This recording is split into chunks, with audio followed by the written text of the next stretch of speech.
사랑하는 성도 여러분, 오늘 토요일입니다. 또 이제 내일은 주일인데 또 오늘도 내일도 하나님 앞에 우리가 온전하게 예배할 수 있도록 오늘도 우리 삶을 좀 이렇게 정리를 하시고 또한 한 주간의 삶을 또 이렇게 돌이켜보는 또 그러한 귀한 하루가 되기를 바랍니다. 하나님께서는 우리 삶 속에 하나님을 인식할 수 있는 그러한 특별한 은혜를 주셨습니다. 모든 사물을 통하여서 우리는 하나님을 느낄 수 있고 또 하나님을 만날 수 있는 특별한 하나님께서 우리에게 권리를 하나님이 주셨다는 거죠. 우리가 음악을 들으면은요, 이 음악을 우리가 과학적으로 분석할 때는 이 음악은 그냥 소리의 진동으로 이렇게 표현할 수 있습니다. 그래서 이 소리의 진동이라는 그러한 과학적인 관점 속에서 음악을 보면은요, 그것은 그냥 아무 의미가 없습니다. 그래서 이 짐승들에게 음악을 들려줄 때 이 짐승들은 그냥 소리의 진동으로만 듣기 때문에 어떠한 것도 거기서 이렇게 느낄 수가 없지만 사람들은요, 그 음악을 들으면서 웃기도 하고 울기도 하고 그리고 때로는 그 음악을 통하여서 하나님을 느끼기도 한다는 것입니다. 하나님께서 우리에게 주신 특별한 감각이기 때문에 그렇습니다. 영적인 감각인 것이죠. 그리고 또한 미술 같은 경우에도요, 이 유명한 화가인 빈센트 반 고흐는요, 자기 동생 테오한테 이런 편지를 썼다고 합니다. 그 렘브란트의 그림을 보고 있으면 하나님이 계시다는 사실을 부인할 수 없다라고 이렇게 얘기를 합니다. 그러니까 똑같은 그림을 보고 이 빈센트 반 고흐는요, 거기에서 하나님을 느낀다는 거예요. 그런데 만약에 우리 화학자의 관점 속에서 이것들을 분석하면 이 그림이라는 것은 단순히 그러한 그 염료입니다. 그리고 거기는 어떤 화학 물질이고요. 그리고 과거에서는 뭐 조개 껍데기나 아니면 식물이나 광석 뭐 이런 것에서 염료를 찾았기 때문에 그러한 것과 이렇게 이 물감과 이렇게 섞어서 캠퍼스에다 발라놓은 그러한 것에 불과하다는 거죠.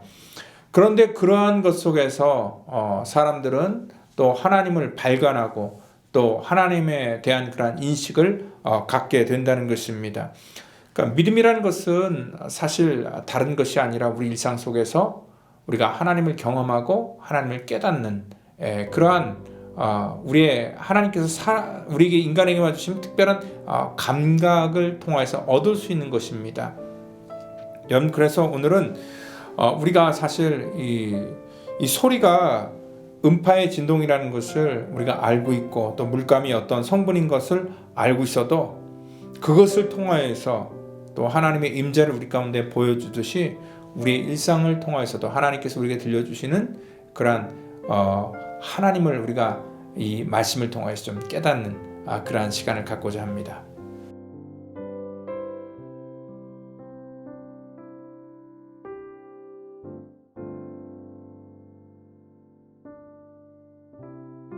내가 또 내 마음에 합한 목자들을 너희에게 주리니 그들이 지식과 명철로 너희를 양육하리라. 여호와의 말씀이니라.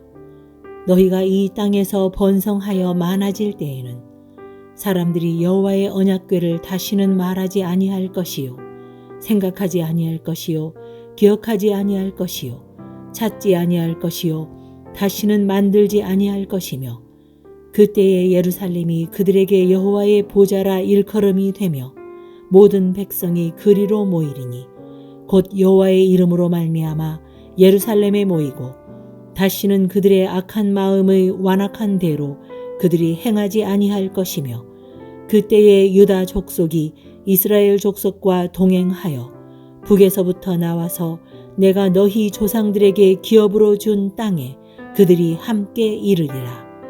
아멘. 우리가 세상에 살면서 하나님께서 우리에게 주신 그러한 영적인 그러한 이 탁월함, 독특함 그런 것들을 우리 인간 속에서만 느낄 수 있는 그러한 감각의 기관으로 주셨거든요. 그래서 우리는요, 이 세상을 살아가면서도 이 세상 속에서 우리가 뭐 여러 가지 그러한 이 삶의 부분 속에서 하나님을 경험하고 느낄 수 있다는 겁니다. 저 같은 경우에도 이렇게 등산을 하면서 항상 느끼는 그러한 부분들이 있어요. 뭐냐면 하나님의 그러한 신묘막측하십니다. 이 자연을 보면서 이 감탄을 하고 또한 이 자연의 모든 현상들을 바라보면서 참 신비하다라는 것들을 느끼지 않는 사람이 없을 정도로 이 자연은 위대한 하나님의 살아계심을 나타내는 그러한 이 도구라는 것입니다. 여러분들 우리가 이 성경에서 자란 그러한 다윗 같은 경우를 보더라도요, 다윗은 어릴 적부터 양치는 그러한 목동의 생활을 했습니다. 그는요 하나님의 마음을 일상생활을 통하여서 그는 어릴 적부터 경험했는데, 다윗이 뭐 특별한 환경 속에서 특별한 사명을 가지고 살았던 것은 결코 아닙니다. 여러분들 목동이라는 삶이 어떻습니까? 사실 목동이라는 삶은 특별한 그런 주목받는 그런 직업도 아니고요. 그리고 매일매일 뭔가 새로운 것들을 하는 그런 창의적인 직업도 아닙니다. 어떻게 보면은 매일매일 반복적인 일들을 하는 것이고, 또 그 일은 굉장히 어떻게 보면은 뭐 냄새도 나고 지저분하고, 그리고 또 위험한 그러한 상황을 맞닥뜨릴 수 있는 어떻게 보면 사람들에게 이렇게 매력적이지 않는 그러한 직업일 수도 있습니다. 그리고 우리가 목동일을 하면서 어떻게 하나님을 느낄 수가 있고, 또한 목동일을 하면서 어떻게 하나님께 영광을 돌릴 수 있어 라고 이렇게 생각할지 모르겠지만, 다윗의 탁월함은 뭐냐면, 다윗은 그러한 매일매일의 반복적인 그러한 생활의 일상 속에서 하나님을 경험하고 또 하나님을 체험하는 그러한 정말 특별한 은혜를 갖고 있었던 그러한 사람이었습니다. 그러니까 이 자연 속에서 하나님을 늘 경험하게 되고 이렇게 깨닫게 되는데, 특별히 여러분들 그가 이러한 일상 삶 속에서 하나님을 깨닫지 못했다면 그런 위대한 믿음에 하나님께서 인정하시는 하나님의 택한 자가 될 수 없었다는 것입니다. 그런데 그들은요, 이 다윗은 어떻게 보면 어릴 적부터 그 양과 또 자기와의 어떤 그런 관계 속에서 하나님과 우리와의 그런 인간과의 관계를 정확하게 캐치해냈고요. 또 그런 말미암아 굉장히 많은 은혜를 누릴 수 있었다는 것입니다.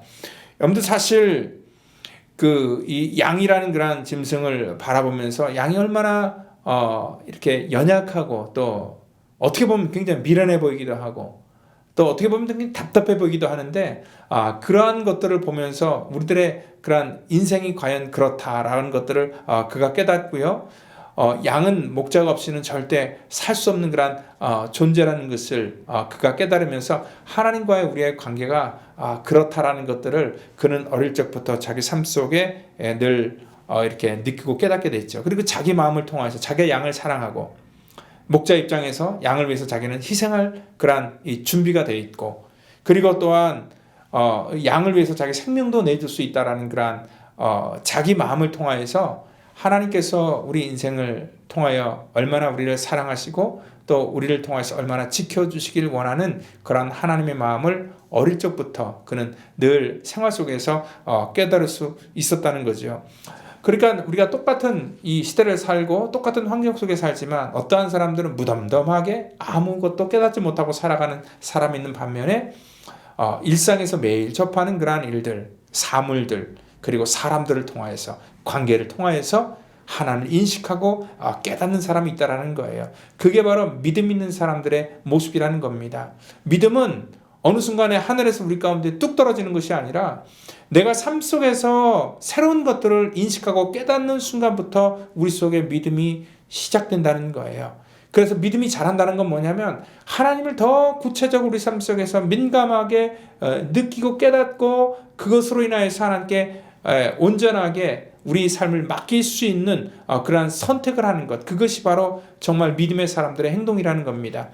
이러한 유다가 망하는 똑같은 환경 속에서도 예레미야는요, 다른 사람들이 보지 못하는 것들을 볼 수 있었고 또한 듣지 못하는 하나님의 음성을 들었다는 것입니다. 여기 예레미야만 다른 환경 속에서 더 좋은 환경과 여건 속에서 조용한 곳에서 하나님을 묵상하고 경험했던 것이 아닙니다.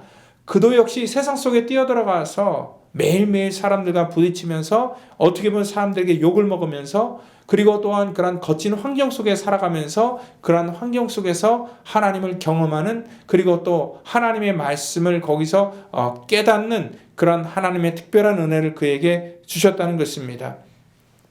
사람들이 보지 못하는 것들을 그는 보고 듣게 됩니다. 그리고 사람들에게 말하기 시작한다는 것입니다. 오늘 15절에 내 마음에 합한 목자들을 너에게 주었다. 이 메시지를 전한 것도 뭐냐면 예레미야는 힘든 그러한 이 환경과 여건 속에서도 분명히 하나님 마음에 합당한 그러한 목자들이 이 땅 가운데 올 것이고, 또 그러한 사람들을 통하여서 지금 겉으로 볼 때는 아무런 소망도 없고 가능성도 보이지 않는 저 사람들을 통하여서 하나님의 새로운 나라가 다시 세워질 것이다라는 그러한 이 소망을 그가 갖게 됐다는 것입니다. 지금은 비록 창녀처럼 부끄럼도 모르고 정말 이 음란으로 인하여서 하나님을 배반해서 영원히 망할 것 같은 저들의 모습을 지금은 볼 수밖에 없지만, 또 그 가운데서도 오늘 이 예레미야는 믿음의 눈을 가지고 믿음의 백성들을 볼 수 있었다는 것입니다. 비록 여기 16절에 보니까 또 17절 보니까 그들이 의탁했던 그러한 언약궤를 다시는 말하지 아니할 것이다. 언약궤가 없어진다는 거예요. 그리고 16절 보니까 낙심하지 말 것은 오늘 내 마음에 합당한 그러한 목자들이 다시 와서 그들을 가르칠 것이다 라고 이렇게 17절에 말씀을 하고 있고요. 또한 이 하나님께서 그들에게 낙심하지 말 것은 오늘 여호와의 보좌라 일컬음을 받는 곳에 다시 내 백성이 모이게 될 것이다 라고 이렇게 그들에게 말씀하면서 18절에는 믿음의 눈을 가지고 오늘 그들의 어떤 먼 훗날의 미래를 예레미야를 통해서 보게 했다는 것입니다. 그게 바로 믿음의 눈을 갖고 보는 사람들의 그런 다른 차원이라는 것입니다. 오늘 우리가 이러한 상황과 환경 속에서 제가 누누이 말씀드리지만 우리는 하나님께서 우리에게 깨닫게 해주시는 것들을 볼 수 있는, 또 인식할 수 있는 그런 믿음의 눈이 열리기를 예수님의 이름으로 축원드립니다. 우리는 세상 사람들이 듣지 못하는 소리를 들을 수 있어야 됩니다. 하나님께서 나에게 어떠한 것을 말씀하시는가, 그것은 우리가 조용한 곳에서 듣는 게 아니라 우리가 어떤 환경이든지 간에 우리 삶 속에서 하나님에 대한 인식을 가지고 살아갈 때, 그리고 하나님의 말씀을 붙들기를 원할 때에 하나님께서 우리 가운데 들려주시는 그러한 하나님의 소리라는 것입니다. 그리고 또한 이 땅 가운데 매일매일 똑같이 반복되는 그러한 삶의 환경 속에서도 우리 가운데 깨닫게 해주시고 보여주시는 그런 하나님의 그런 살아계심의 역사가 우리 속에 분명히 있다는 겁니다. 그것들 우리가 볼 수 있고 찾을 수 있는 것이 우리의 믿음이라는 것입니다. 오늘 산에 올라가면은요, 제가 늘 느껴지는 것이 있습니다. 마치 그 산에 올라가는 그런 과정과 또 올라가서 밑을 바라볼 때 우리들의 모든 인생의 과정들이 그 속에 녹아 있어요. 그리고 우리는 거기서 올라가면서 참 우리 인생 전체를 이렇게 한번 생각해 볼 수 있는 그런 많은 그런 이 깨달음들이 이 복잡한 이러한 세상 속에서는 느낄 수 없는 것들을 거기서 또 느낄 수 있기 때문에 참 이러한 산에 올라가는 것들을 제가 굉장히 좋아합니다. 우리가 만약에 짐승처럼 이 땅 가운데 하나님께서 우리에게 들려주시는 그러한 이 소리를 우리가 듣지 못한다면, 그냥 단순히 그것들을 소리의 진동으로만 깨닫는다면 참 불행한 것입니다. 이 땅을 살아가면서 저와 여러분들이 하나님을 막연하게 하는 것이 아니라 삶 속에서 매일매일 구체적으로 경험하고 깨닫는 그러한 은혜가 있기를 원합니다. 우리가 매일 쓰는 전화기, 스마트폰 있잖아요. 참 많은 기능을 갖고 있어요. 또 컴퓨터도 많은 기능을 갖고 있어요. 그런데 그것들의 기능이 있음에도 불구하고 우리가 그것들을 잘 사용하지 못한다면 참 아깝잖아요. 하나님께서 우리 인간에게 주신 특별한 기능들이 있는데 그런 기능들을 하나도 사용하지 않고 그냥 내버려두면 너무나 아까운 것 같습니다. 그래서 저는요, 저와 여러분들이 조금 더 이 땅에 살면서 우리 예레미야 같이 이 시대를 하나님의 믿음의 관점에서 볼 수 있는 그런 눈이 열리기를 바라고 또 귀가 열리기를 정말 간절히 소망합니다. 그래서 좀 탁월한, 그래서 하나님께서 주신 인생의 기회를 잘 선용하는 그런 저와 여러분 되기를 예수님 이름으로 축원드립니다. 기도하겠습니다. 하나님 감사합니다. 우리들의 인생의 때에 찾아오셔서 하나님을 알려주시고 보여주시고 또 하나님께서 말씀해 주시길 원합니다. 하나님, 예배를 드릴 때에 예배를 통하여서 하나님의 임재를 우리가 깨닫기를 원하고 경험하기를 원하고 말씀을 통하여서 주의 목소리를 아버지 듣기를 원합니다. 하나님, 이 세상 살아갈 때에 아버지 허탄한 그런 세상 소리에 우리의 모든 것들을 맡기는 것이 아니라 이 세상 가운데서도 정말 말씀하시는 주의 음성을 듣게 하시고 또 그로 말미암아 힘 얻어 살아가는 저와 또 사랑하는 믿음의 권속들 될 수 있도록 축복해 주시길 원합니다. 하나님, 내일 또 드려지는 예배를 통하여서도 우리 가운데 은혜를 부어주시고 또 말씀하시고 하나님을 깊이 경험하는 그러한 복된 예배가 될 수 있도록 예배를 축복해 주시옵소서. 모든 것 감사하오며 사랑이 많으신 예수님의 이름으로 기도하옵나이다. 아멘.